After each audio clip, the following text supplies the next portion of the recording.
Hey everybody, what's going on? Ed here, and today I am pretty excited to play the Avalon Adventure Board Game, which, as you can see right there, goes with Dungeon Crusade. This is a long-awaited Kickstarter. So what the designer has done here is actually created this smaller board game that sets up your heroes, which you see here, before they head into the dungeon. So the story is the dungeon is locked by evil, and you need to find 3 runes of the 3 different colors throughout Avalon to break that curse and unlock the dungeon. So then you take your characters and any gold that they find, and it carries over into and loot carries over into the adventure board game, or into the Dungeon Crusade game, which is a giant dungeon crawl. So I'm going to run through, doing kind of something different with my camera this time. So we'll see how it goes. Hopefully not too much motion sickness, and that it works out well. So this game is very simple. Basically, you're going to move into locations. You're going to roll a die on the location card, which I'm going to actually set these over here just so they're easier for me to grab up front. And you'll get something to do, and then you'll move along. We're trying to discover these runes. Rolling a 6 or above tends to be something better. When you go into an area you've already explored, you roll a d6 instead of a d12, so you're not going to get as many good things. So this is this here. We are playing with actually 6 characters here. Here they all are, numbered 1 through 6, and you'll see why that is important. They're numbered here in a bit.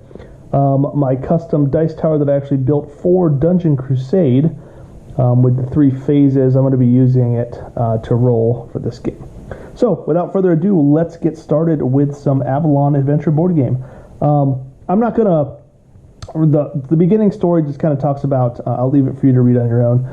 Talks about how what we're trying to do, which I just said, and how there's an angel watching over you. So there is this fate track up here, and if we have 4 heroes that actually die, then we fail to break the curse and lift the curse and get into the dungeon. So starting in Hope's Reach, you kind of want to get around, explore these till you find the 3 you need, and then get back to Hope's Reach.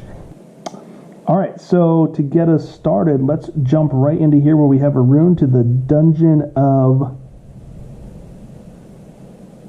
Ixtal, maybe? Dungeon of Ixtal. So we'll move in there. We will find that card. There it is. We will roll a d12 right here. Got a 4. So we'll read 3 to 4 here. As the heroes pass by the dungeon, they are repulsed by a putrefying odor emitting from the dungeon that fills their lungs. Each hero must test willpower, 13. On a success, the hero composes themselves and carries on. On a fail, they vomit a green substance and lose 1 d3 essence from scratch. And the way we do this is we roll a d20 for each character. The willpower is their green one right here, where they're kind of going. Alright, so for each character, we'll start with number 1, which is Enwyn. She has a willpower of 2, so we'll add that to our die roll of 16. So she's good. Let's see, and then we've got Mahiliak. He's got a willpower of 2 as well. A 10 and 12, that is 0. Or I'm sorry, that is a 12, so he does not make 13, so he will lose 3 essence, so he's down to 5. Right, it was 3 essence. A 1d3 of essence, my bad. So Mahiliak will lose 2, so he'll get 1 back right here, so he'll be at 6. Alright, and then actually we don't need their character standees right here. So those over there. Let's see, Sir Berenis, he has a willpower of 3. That's a 20, so he's good. Paulom, has a willpower of 1. 19 plus 1. Wow, this die is amazing. Zeke has a willpower of 3. Plus 14 is 17. He's good. And Faith also has a willpower of 3. Plus 13. Excellent. So only Mahiliak lost some there. So excellent. Excellent job. Now we completed that event. That goes in our explored events there. Just so you can quickly get to them if you go back there. We place an explored marker in there, and then we get to flip our rune.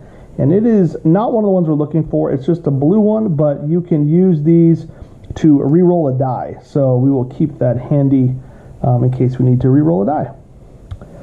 All right, so we are going to go ahead and next turn we'll move here into Witherbrook. So let's find that card right here.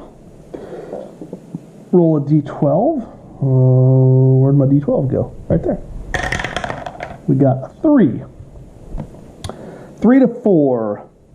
As the heroes are walking through the busy streets of Witherbrook one afternoon, a very cunning rogue steals 1d6 times 100 gold from one of the heroes. Select the hero with the highest gold amount. Well, nobody has any gold, so haha to that thief. You can just keep on. He stole some fake gold. And there we go. We found the green rune already, or magic stone as they're also known.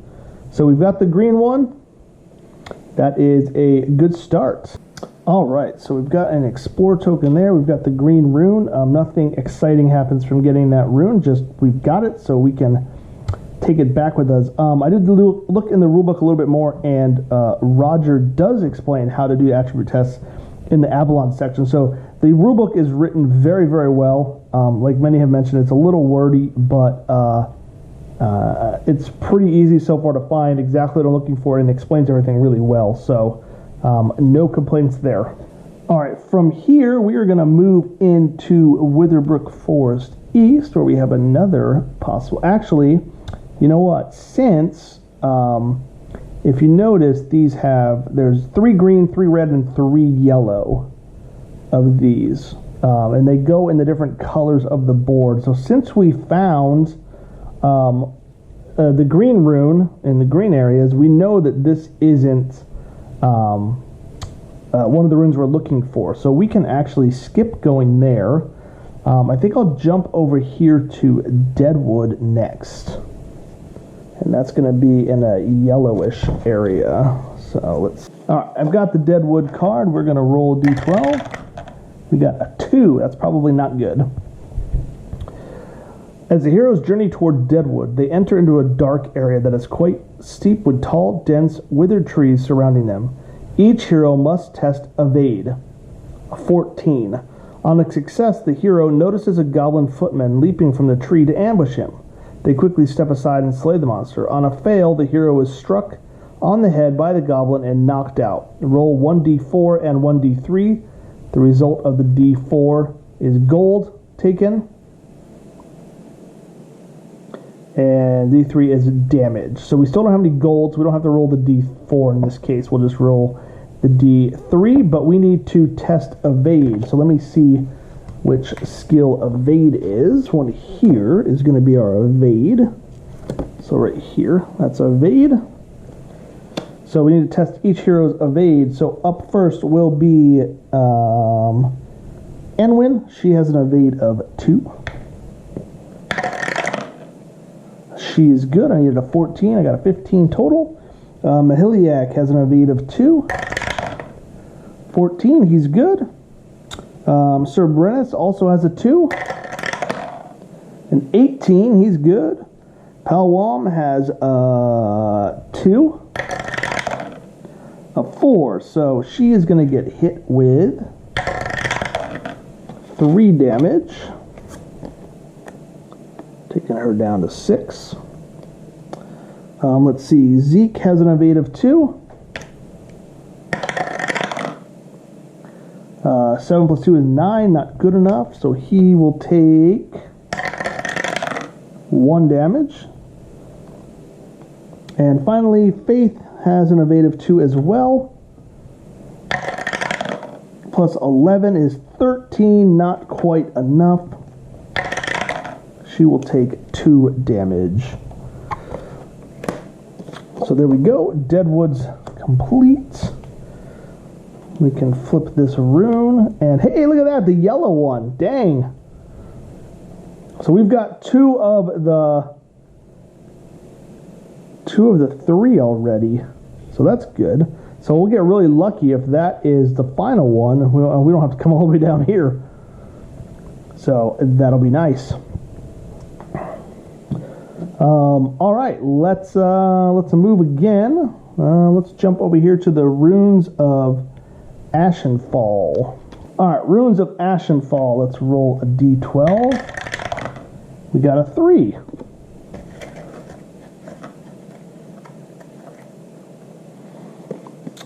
I haven't rolled anything high on these yet. A chilly evening draws in. The heroes decide to enter the town for the night.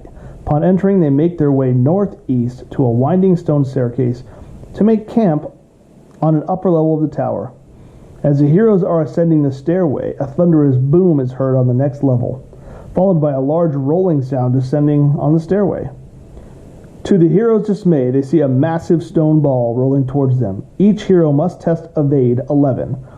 On a success, the hero quickly runs to the main floor out of harm's way. On a fail, the stone ball crushes the hero against the wall and continues to roll a 1d6 damage. Whoo! That's rough. All right.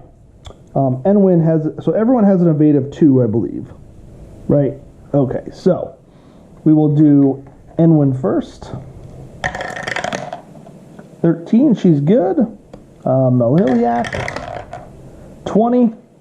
Cerberus, a 2. So he's going to take some damage. 3 damage. Takes him down to 7. Paulom.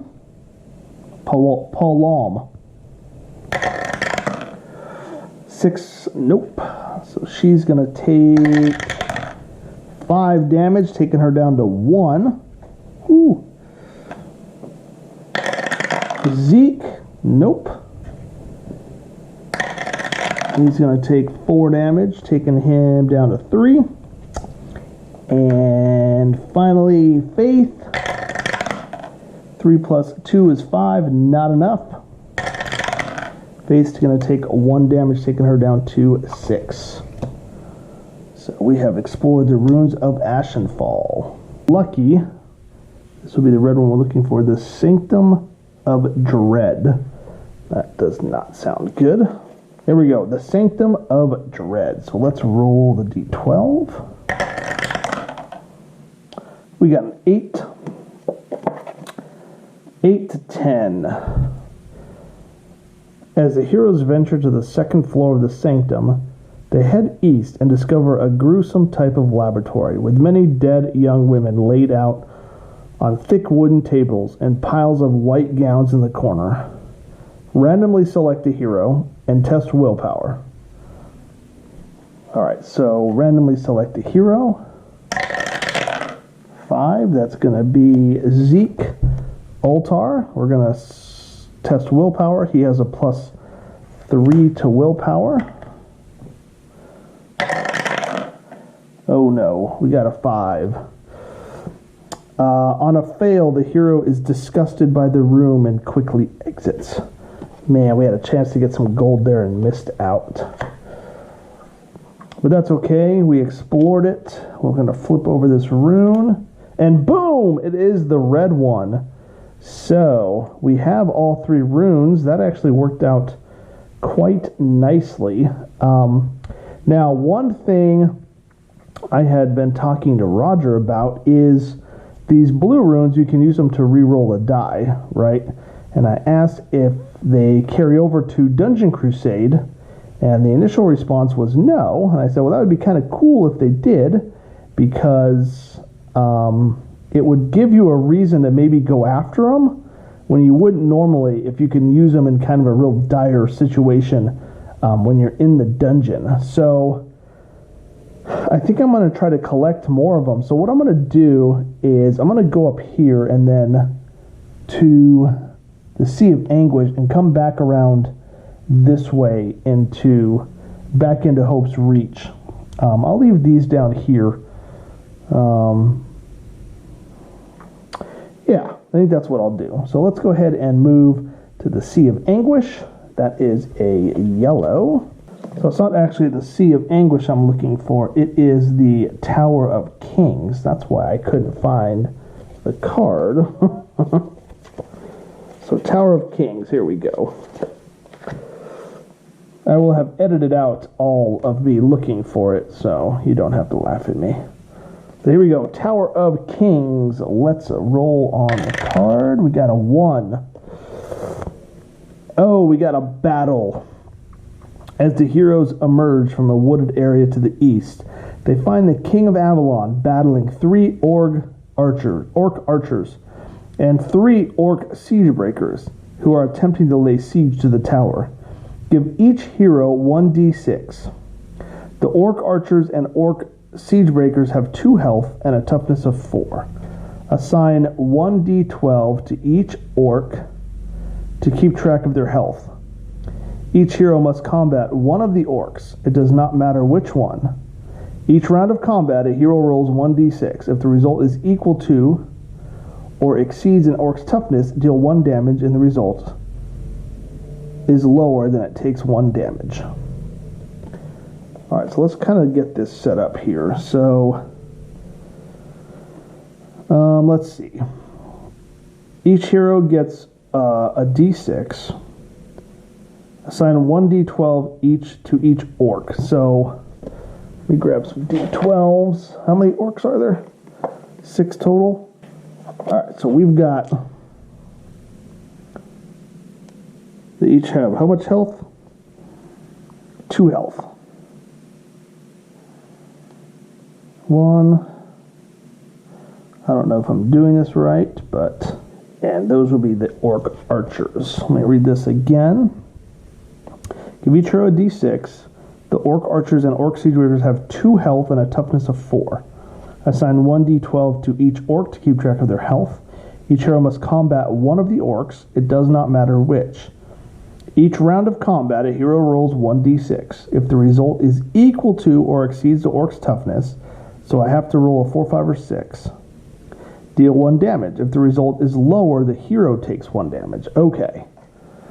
Alright, so we will start with Enwyn. She is going to attack this orc here. You know, we're just going to go this way. And we'll go this way. We'll start here and just work our way over this way. So she rolled a 3, so that is no hit. So she will take 1 damage. And then we got Mahiliak. He rolled a 3. He takes 1 damage. Sir Brennus. He rolled a 5, so he will do 1 damage to this orc. Paulon rolled a 5, so he'll kill that orc. Zeke, a 4, so he'll do 1 damage to this orc. And then Faith, a 4, so she will kill this orc.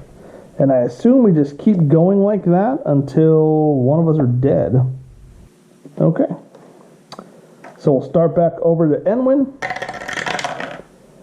She will take another damage.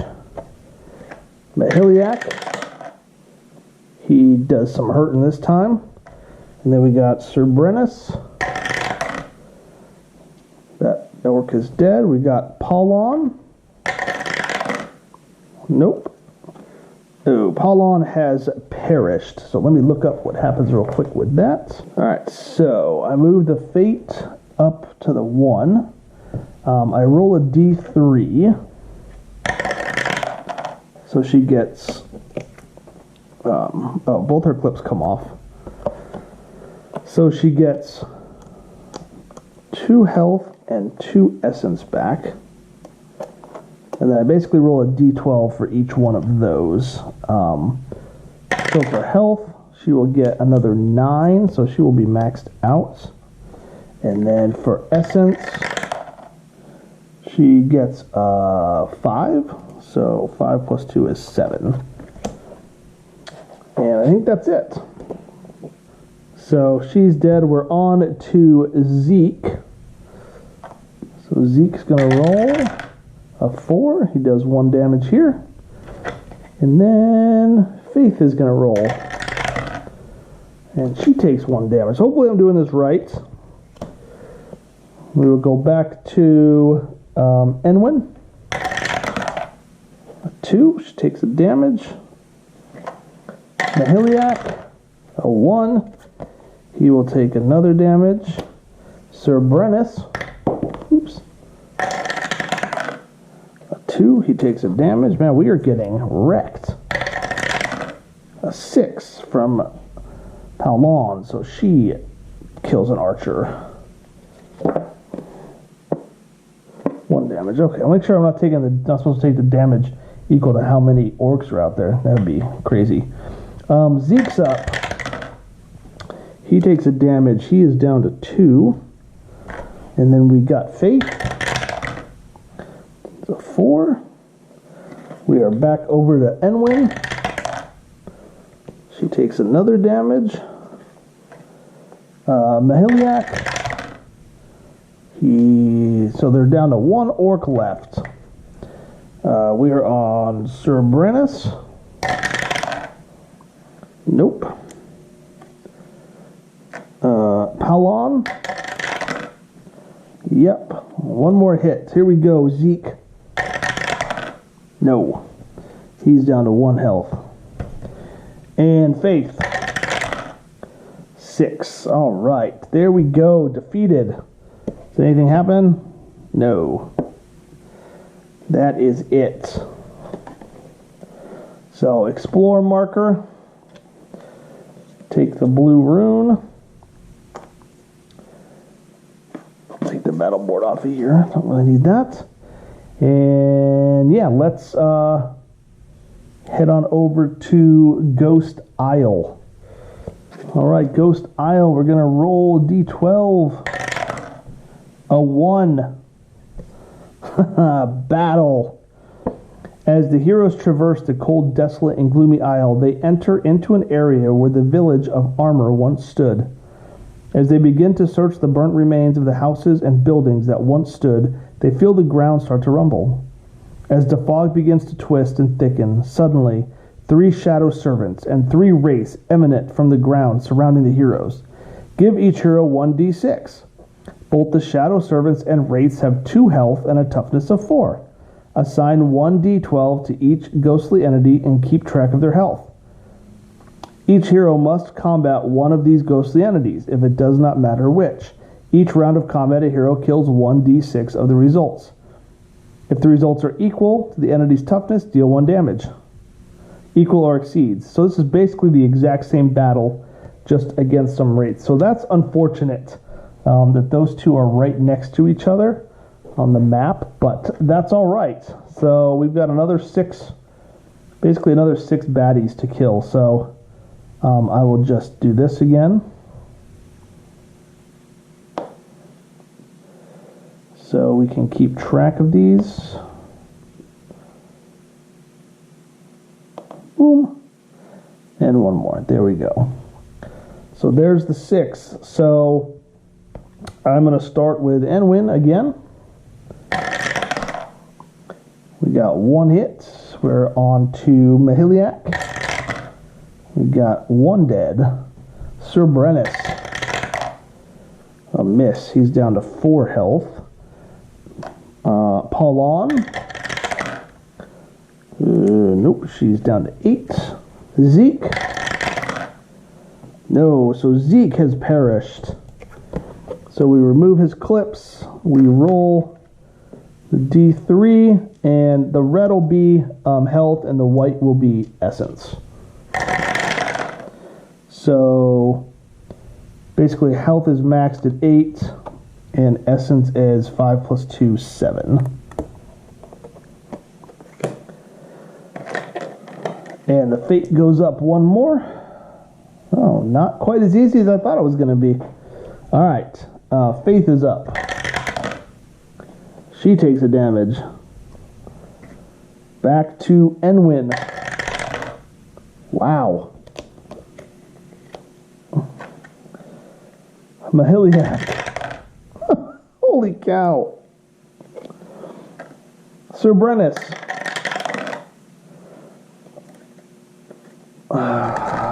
Paulon. Wow. Zeke. There we go. Faith. Nice. Back to Enwin. No, she'll take a damage. Mahiliac.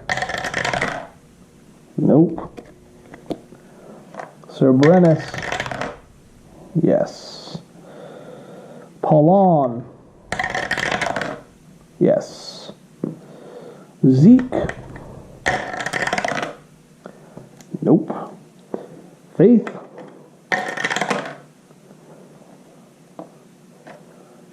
Back to Enwin.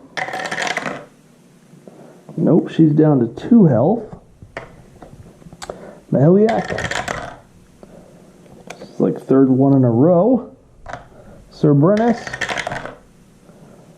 He's down to 2 health. Paulon. Zeke.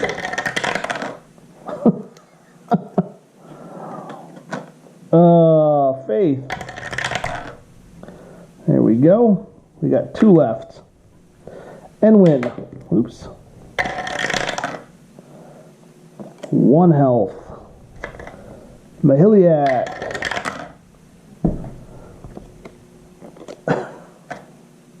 Sir Brennis.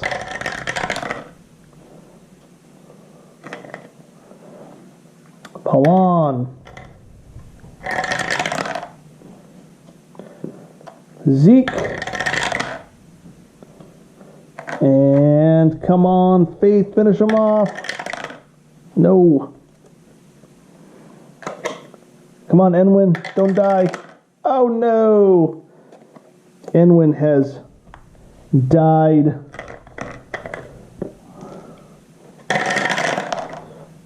So she has 4 health back. That's not great. And 10 essence. 9 is her max. And our fate goes up to 3. Alright, Mahiliac. Finishes them off. Whoo! And no bonus for that one either, huh? No gold or nothing. Alright. Keep moving to the Crypt of Azilia. Alright, here we go. An 8. Randomly select a hero. 2. That'll be Mahiliac. By the entrance of the crypt, this hero sees a fellow adventurer struggling as they besieged by 2 skeletal grunts. Immediately rushing to help, the 2 quickly dispatch the undead. Roll 1d6 and consult the results.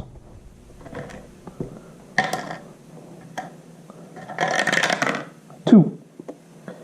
1 to 3. The adventurer yells at the hero, who was more than capable of slaying the undead alone. Alright, you're welcome, sir, for helping you out. Alright, we'll go to the Temple of Evil. See if we can survive getting home here. We got a 1. Temple of Evil, 1 to 2. As the heroes enter the dimly lit temple, they begin to search the many chambers within. Randomly select a hero. 5. That'll be Zeke. This hero has discovered a small alcove with blood smeared on the walls, and a fanatical priest not far away praying out loud at an altar. The priest quickly turns and screams, "My precious sacrifice, you have arrived." He then raises a glowing enchanted dagger and charges at the hero. Test agility. Alright, let me see. So agility is this one right here, the little foot. So he gets an agility plus 1. So test agility. A 12, so a 13. I missed by 1. On a fail, the hero stumbles as the priest drives the dagger into him. Roll 1d4.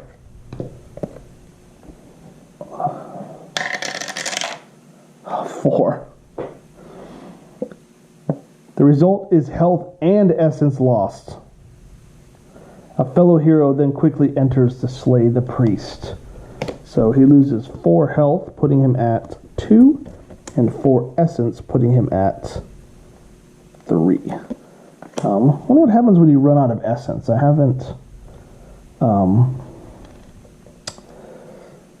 read that far in the book yet to learn. All right, so I can go through the dungeon. I'm going to go through the dungeon of Letzlow again just to get home. Now, since it's already explored, I have to roll a d6 instead of a d12. 4. As the heroes pass by the dungeon, they are repulsed by a putrefying odor emitting from the dungeon that fills their lungs. Each hero must test willpower. I think I did this one earlier. So, we walk by the same dungeon and we're like, yep, still smells bad. Let's test our willpower. 13.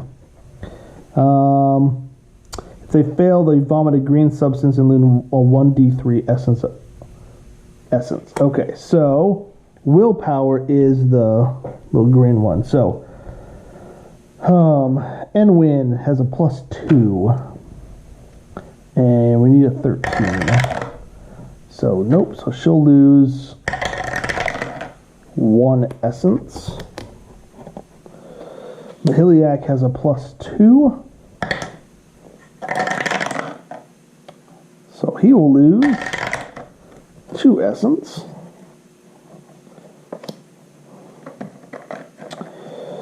Sir Brennus has a +3.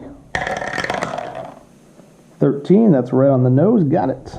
Panwan has a +1, Palam. So she loses 3 essence, taking her down to 4. +3 for Zeke. He's good. And a +3 for Faith. She's good. All right, and finally we will end our movement in Hope's Reach. We have all 3 runes. So we have no gold. We have no loot. Yeah. So that was the Avalon Adventure board game. I'm actually going to play again to maybe try to get some stuff before heading over to Dungeon Crusade, but that was a quick run through of the Avalon Adventure board game. So you can see I didn't have to go very far. I got very fortunate with my runes to where I didn't have to travel too far. But we were very close to dying. Those 2 battles back to back over here. If I had one suggestion, I would say maybe not have those 2 battles that are very similar right next to each other. Because basically I did the same battle twice in a row. So, I don't know, maybe if they could get, put on opposite sides of the map or something. I don't know how often that typical battle comes up, and if I even did it right. I think I did it right. But anyways, I will see you all soon. All right, take it easy.